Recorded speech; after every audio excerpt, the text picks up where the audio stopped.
Okay, everybody. Okay, now look, we're back. I feel better. We are moving together, and so I'm excited about that. So let me tell you who I have again. I have Miss Michelle Jones. She is a authorpreneur. She teaches those of us, we'll just say this, teach those of us how to write and do amazing work. Real quick, Miss Michelle, can you recap about, we talked about the books that you have written. And I did have what I was amazed about, you had talked about that God had taken the ability away for you to write. Yes, ma'am. So how did that happen? How did that all came about? And how did you even, and as you and I know, God does it to make, to one, to make his point, two, to teach us to be patient. And we are, look, let me speak for myself. I won't speak for you. I'm not a patient person at all. So how did you overcome all of this obstacles due to his timing? Obedience. It was probably maybe about a month. I started writing during the week of Christmas of 2017. And so he started talking to me in November Okay. of that same year.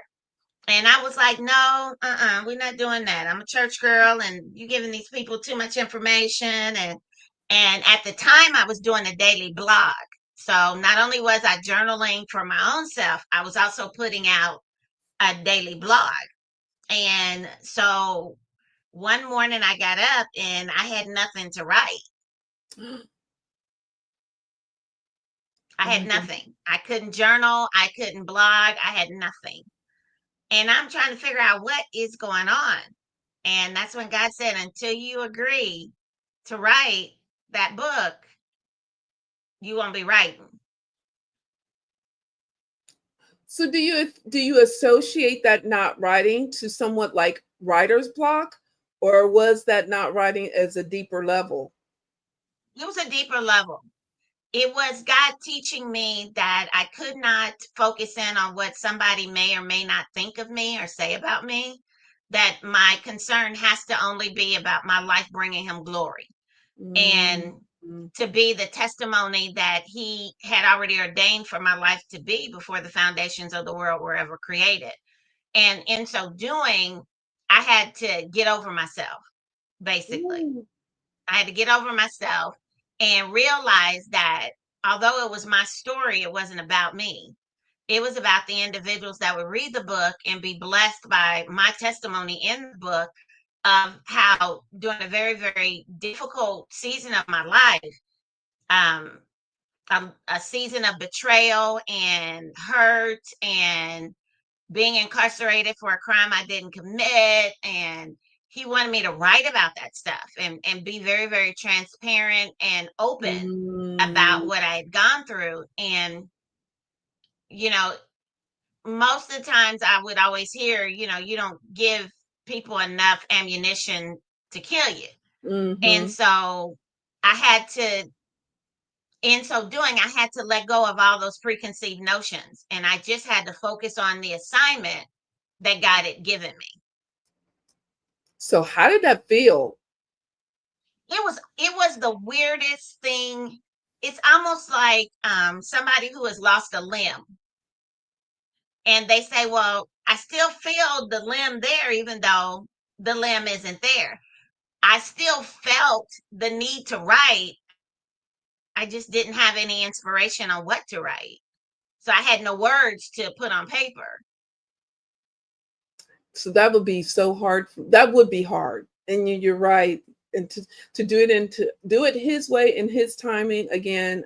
I can only speak on for myself. I tell everybody I'm in the works, I'm still in training, I'm working on it, but that would be especially of your love, that is your love, your purpose and your passion. But he's stripped you of everything to show you that he is in control. And that's Correct. hard. That's hard to give that control for us women, especially us women that are used to being in control. And that we struggle, and that is one struggle that I will speak for me again, that I do struggle with. I know I'm to give it to him, but it is hard for me to give it all to him when I'm like, well, wait a minute, what about me? And so I commend you for getting through that, because it is a struggle. It is a struggle, as it is we as women. That's our nature. That is our nature, to be in control, and to knowing that we're giving it all to him, and then unto him, onto his timing. That Right. right there also as well. So I like that. So I wanted to know about that. But let me ask you this: what is one of the biggest mindset blocks you see women face now as they're going through this writing process? Fear. Um, it fear shows up differently for each individual. For somebody, it may be, oh, this isn't good. I need to erase all of this or throw this Mhm. away and start again. Or I need to go back and check my grammar and my spelling because I know I done messed up somewhere. So what they will do, because of their uncertainty in their ability to write, they will sabotage themselves.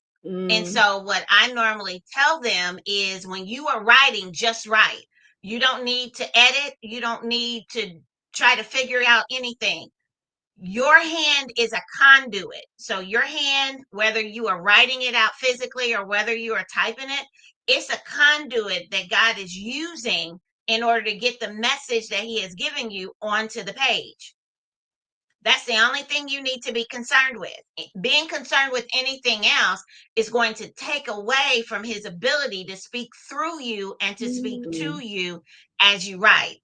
Because a lot of women write, especially African American women, we write a lot about life experiences. So a yeah. lot of our stuff is nonfiction. So a lot of us have not fully healed from whatever it is that we're writing about.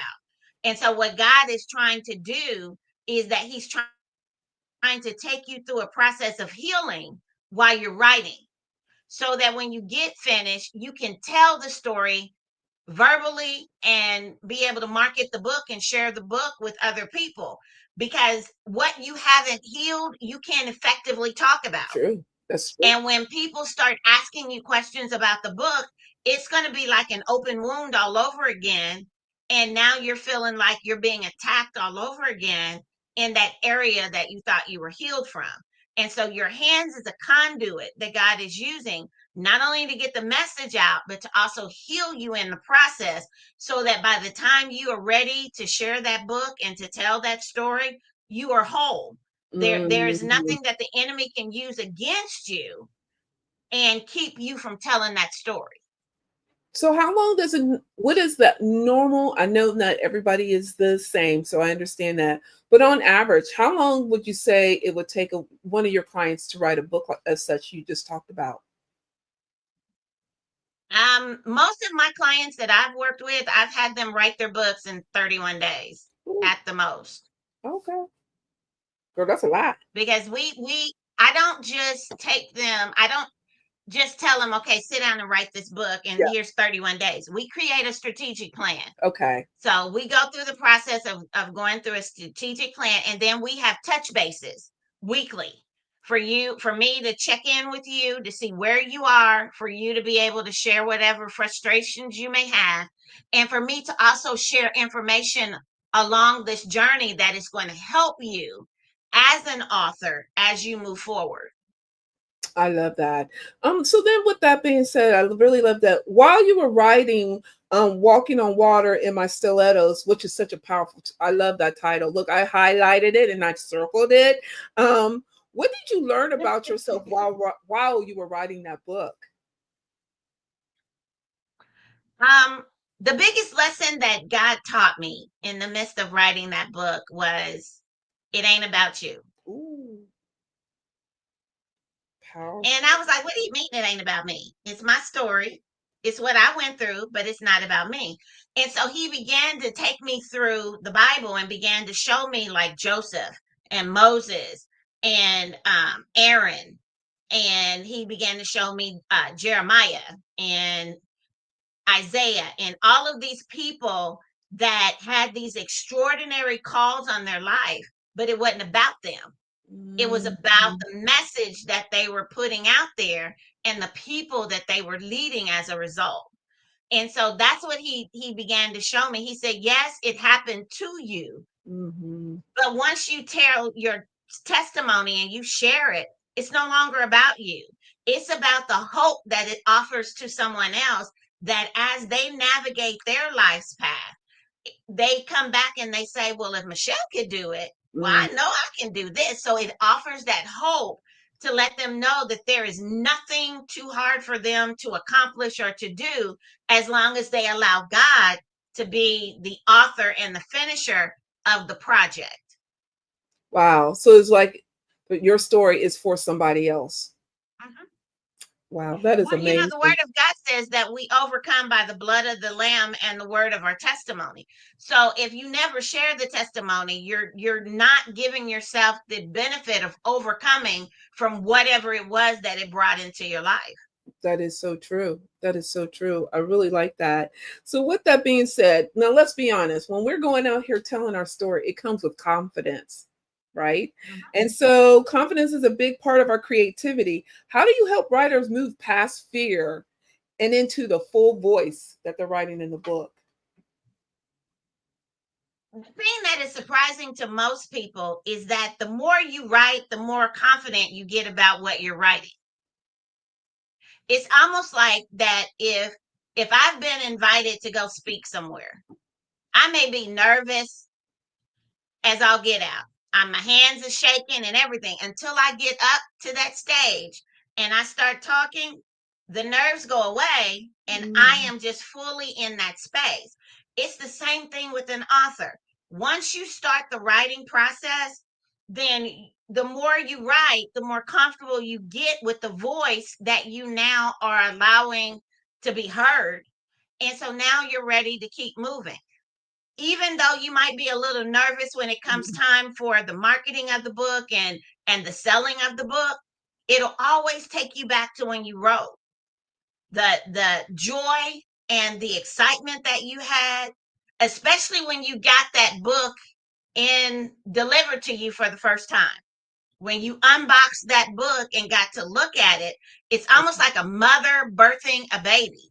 This is what you birth, and now you get to see it in its fullness in this period of time, and that builds confidence even more because you're now able to see a finished work.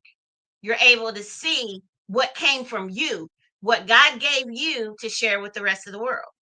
I agree with you because when I get my magazine, I'm like a little kid in the candy store. I'm like, "Ooh, yay!" You get the dance, ready to dance, turn on the music. I so agree with you there.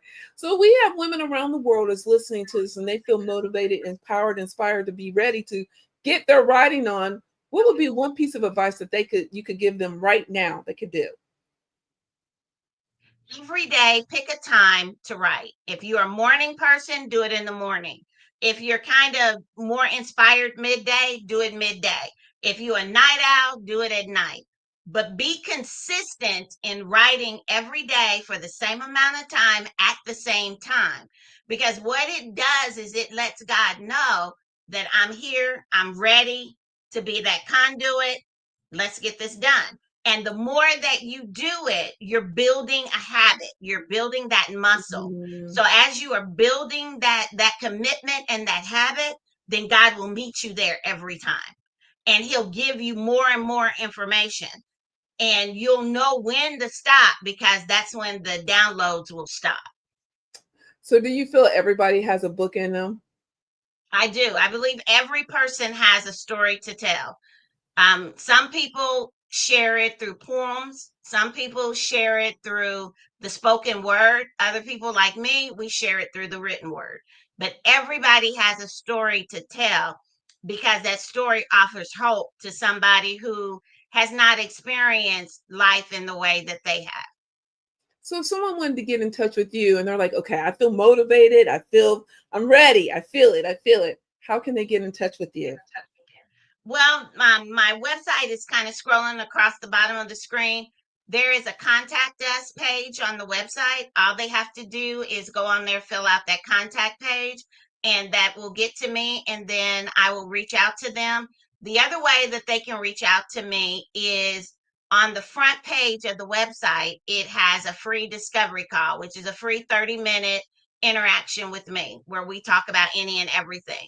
And so if they sign up for that free discovery call, then we can talk about their project, anything that may be hindering them from getting the book written, or just to ask me about questions about my services or what we have to offer.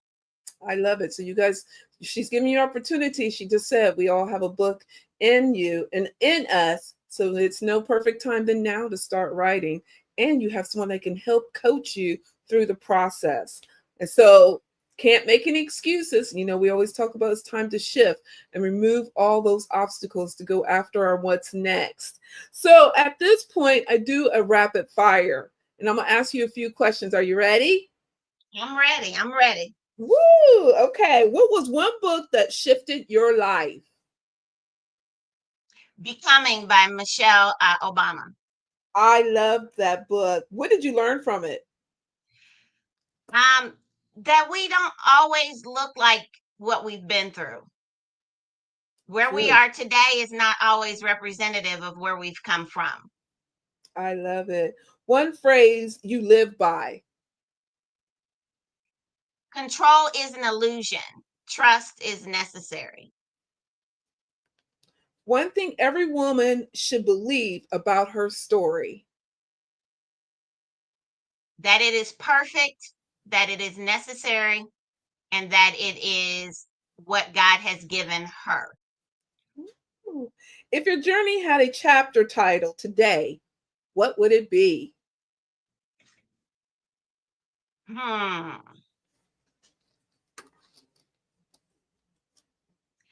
I am enough.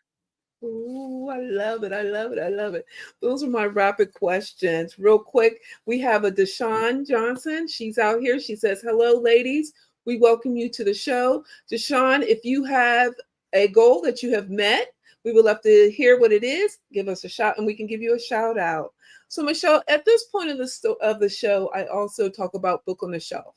I believe another way for us to empower ourselves as we begin the shift is by expanding our minds. I love all of your books. Is there one specific one that you really love that you would like to talk about? Well, it's a book and a journal. It's a book, a journal, and a devotional. Actually, I have it right here. Just to give you a quick little background about it. Yes. About 6 months ago, we had 2 members at my church that received a cancer diagnosis. And God had me do a devotional, a 31-day devotional to be able to help them. And I just allowed him to inspire me. And so after I did it and I gave it to them, he said, okay, now I want you to put it as an actual devotional that other people can get. So that is this. And it's called the Women's 31-Day Healing to Wholeness Journey Devotional. And this is for women who have received a cancer diagnosis. I love it. And then how can they get this book? They can always go to my website. It's on the website for them to be able to order it, and then I will send it right out to them. The proceeds, I take a percentage of the proceeds. I've got a organization here in Indianapolis that I follow. And so a portion of what is brought in through these devotionals will go to All Cancers Matter organization. And so to help, because she does a ball every year. Yes. In order to be able to help other people feel beautiful. Because sometimes after a cancer diagnosis and everything that you go through, you don't feel beautiful. That is true. And ironically enough, Deshawn Johnson, who was actually listening to us, she is the executive director of a nonprofit here in Columbus called At the Table, who is our second half sponsor of today's show. Her nonprofit organization as well does recognize women who has gone through or is going through cancer of cancers, of all cancers. The way they recognize those women, they actually they too have a fashion show. So the ladies will get to those who have had gone through the cancer. They also can walk on the behalf of someone, a loved Okay. one, and they get to do that. They participate in the fashion show and they wear the designer clothes, which is makes and it's just so rewarding to see those women strut their stuff down the aisle and do their thing as all that they have gone through. So I think that is Right. amazing work you ladies are doing. Kudos to you. As we get ready to wrap up our show, Miss Michelle, what is you're so busy. And I know self-care is one of those items that we sometimes forget or lack of. But do you have a self-care routine? And if so, what is that you would like to share with everyone? I take at least one day a week where I do nothing, just Ooh, do nothing. I may watch a movie, I may read a book, I may just lay around the house, just to where, because my brain is always in motion. And so as a result, I have to give it some downtime so yeah. that I don't run myself ragged. So I try my best to do that once a week. Sometimes I have to do it after 2 weeks of running, but for the most part, I get to do it weekly. All right, cool. It just says please check the chat before you end. Oh, wait a minute. We have here a message. See what she has.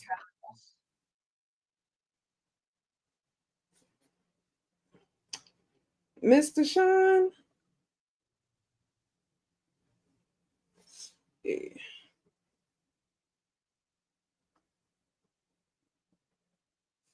Oh, we have a lot of comments here. Okay. Let's see. That's good. Let's see. Deshawn would like to connect with you, Michelle. She loved books for actually. She said she would love to have get a book for her for the survivors that are walking in the show. So, is it Okay. okay that I pass along your information to her after we get in? I Yes, love ma'am. it. Cool. Deshawn also does peer to peer support group, community community active community does some community work for them to tell their story. And yes, Deshaun, I will get that to you at the end of the show. We appreciate you. It's amazing. So, Michelle, as we get ready to wrap up the show, as you heard me say, it's Win Wednesday. What is your win for this week? My win for this week, because I'm always doing something. I'm actually finishing up a ebook, Okay. and it is God's design for forgiveness, His way to wholeness. So I have literally just finished that ebook. So that'll be Oh, coming out towards the end of the month. And that was, God seems to always have me write about the challenges that I've gone through in my yeah. life. And and it's almost a spin-off from Walking on Water in My Stilettos book, because it's still talking about that same season that I was in, but it's more focused on how God really taught me what forgiveness looks like, His Mm, way, not the world's way, or not what yes. we think forgiveness needs to look like. And so He began to show me the different things that He took me through, even recently with some things that happened within my family, and how He still allowed me to utilize those tools and those skills that He taught me back then to be able to navigate that season. And so I was like, why do you want me to write this particular book? And I said, why not just a book? He said, no, an ebook. He says, I have a specific reason why it needs to be an ebook. And so looking at that, I believe the body of Christ, sometimes we get things a little messed up and screwed up, Yes. and we follow the world's way instead of following God's way.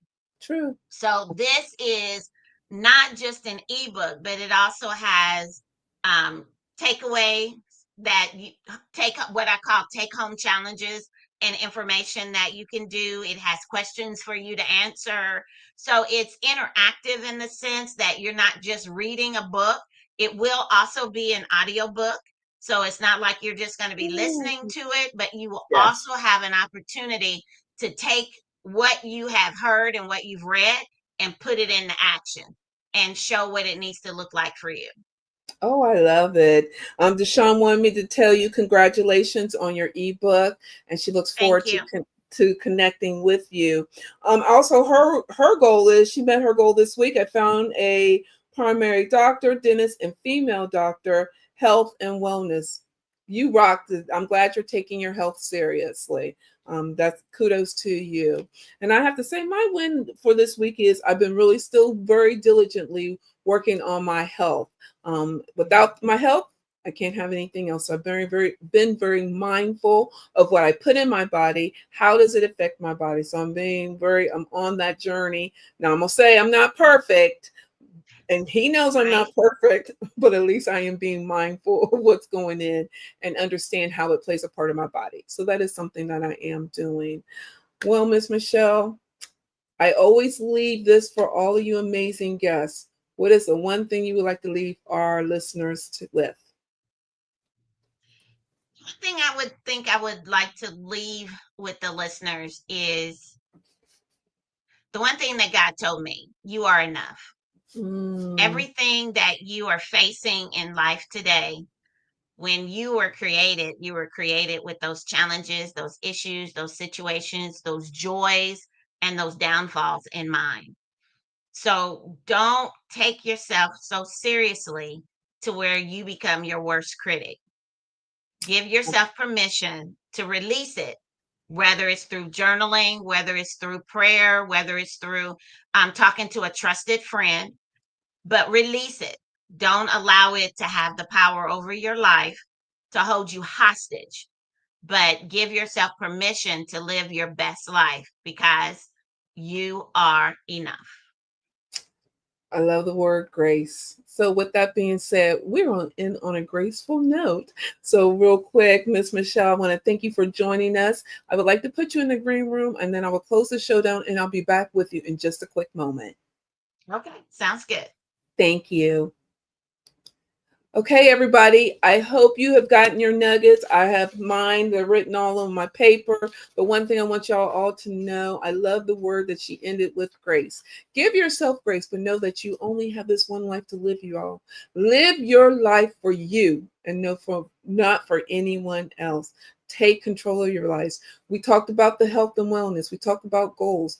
Let's go after what you want to do and know that you're what's next. It's right around the corner. You may just have to do a little shifting, but it's okay. Until next week, everyone, when I have another amazing guest that will be out here that will be here to help you step into your what's next and help you to shift as we're shifting here. And note that you can do it and we'll do it together. So I hope that you all are take care of yourself and we will see you next week. Bye, everybody.